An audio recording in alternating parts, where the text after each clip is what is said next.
నమస్కారం, నేను మీ life coach Deepti Yadav. అందరూ బాగున్నారని అనుకుంటున్నాను. ఇవాళ నేను మోటివేషనల్ స్కిల్స్ లేదా లైఫ్ కోచింగ్ గురించి ఏది మాట్లాడదలుచుకోలేదు.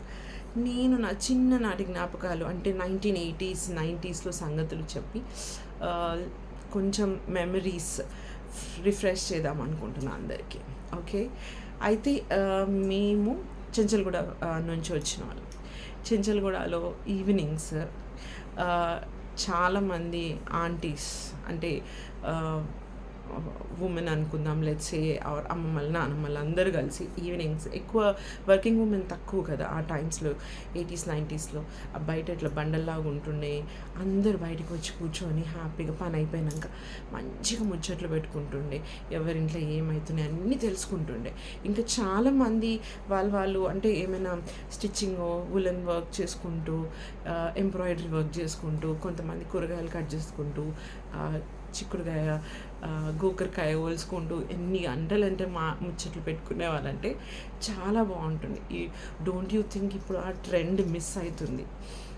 అట్లాగే అనుకుంటే ఇప్పుడు అంటే అపార్ట్మెంట్స్లో వచ్చిన ట్రెండ్లో కూడా లైక్ మై మామ్, మేము ఉండేది అపార్ట్మెంట్స్, మా మమ్మీ వాళ్ళు కూడా అయితే మా మమ్మీ వాళ్ళు ఇంకా అట్లాంటి ఏజ్ గ్రూప్ ఆంటీస్ కూడా చాలామంది ఈవినింగ్స్ వాకింగ్ లాగా వచ్చేసి కింద కూర్చొని కొంచెం సేపు వాకింగ్ చేసి కబుర్లు చెప్పుకొని అన్నీ మన ఇంట్లో విషయాలు షేర్ చేసుకొని maybe on a lighter moment share చేసుకొని హెల్ప్ చేసుకుంటుండేవాళ్ళు.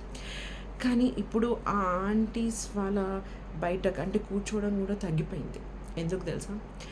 మేబీ నేను అనుకుంటున్నా, బికాజ్ నేను మా మమ్మీని చూస్తున్నాను కాబట్టి, ఇన్స్టాగ్రామ్ ఇంకా యూట్యూబ్ షార్ట్స్, రీల్స్ చాలా వరకు వాళ్ళని స్ట్రెస్ రిలీఫ్ చేసుకోవడానికి హ్యాపీగా పని చేసుకుంటారు. వాళ్ళ పని అయిపోయినాక ఖాళీ టైంలో ఇంకా చూడు ఇన్స్టాగ్రామ్లో రీల్స్, షార్ట్స్, అది యూట్యూబ్ షార్ట్స్ చూసుకుంటూ వాళ్ళకి తెలియట్లేదు వాళ్ళు ఎంత హ్యాపీగా ఫీల్ అవుతున్నారంటే, ఎంత స్ట్రెస్ ఫ్రీ అవుతున్నారంటే.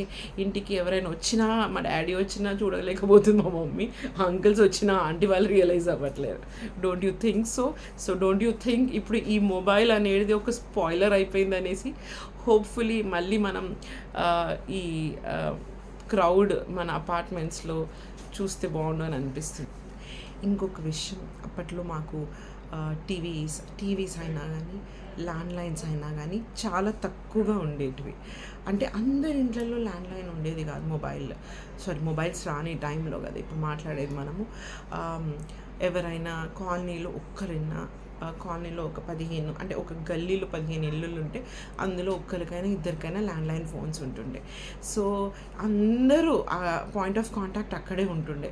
ఎవరైనా ఫోన్ చేసినారంటే ఇంకా వాళ్ళు మళ్ళీ ఊరు నుంచి ఫోన్లు వస్తాయి. ఆ కాలనీలో అందరికీ హెల్పింగ్ ఉంటుండే అనమాట ఆ ఇల్లు. అయితే ఆ నైబర్హుడ్ అంత బాండింగ్ ఉంటుండే. ఎప్పుడైనా చిరాగ్గా అట్లా ఏమి ఫీల్ అయ్యేవారు కాదు. ఏదైనా ఎమర్జెన్సీ కాల్స్ ఎక్కువ వచ్చే అవకాశాలు ఉంటుండే ఆ టైంలలో. అదర్వైజ్ లెటర్స్ తోటి, పోస్ట్ కార్డ్స్ తోటి నడిపించేవారు ఇన్ఫర్మేషన్ పాస్ చేయడం. మళ్ళీ టీవీస్ కూడా colour TV or black and white TV అసలు ఉండడమే తక్కువ. ఆ కాలనీలో, ఆ గల్లీలో ఒకళ్ళకైనా ఇద్దరికైనా ఉంటుండే. ఇంకా చూడు సండే ఈవినింగ్స్ మూవీస్కైనా కానీ అందరు కలిసి ఆ ఇంట్లో రావడము, అందరు స్నాక్స్ షేర్ చేసుకోవడం, అసలు ఆ నైబర్హుడ్లో ఎంత మంచి బాండింగ్ ఉంటుండే అంటే, చిరాకు మాకు ప్రైవసీ కావాలి, ఆ టైంలో అట్లాంటి ఫీలింగ్స్ ఏమీ లేకుండే మాకు కూడా. ఇంకా క్రికెట్ మ్యాచ్ వచ్చిందంటే చూడాలి, ఒక కైండ్ ఆఫ్ ఎమోషన్.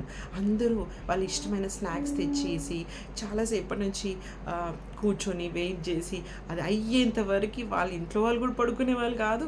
అందరు కాలనీలో, ఆ గల్లీలో ఉన్న వాళ్ళందరూ ఆ ఇంట్లో చేరి అసలు సందడి చేసేవారు. ఇప్పుడు అవన్నీ మిస్ అవుతున్నాం. Don't you think so?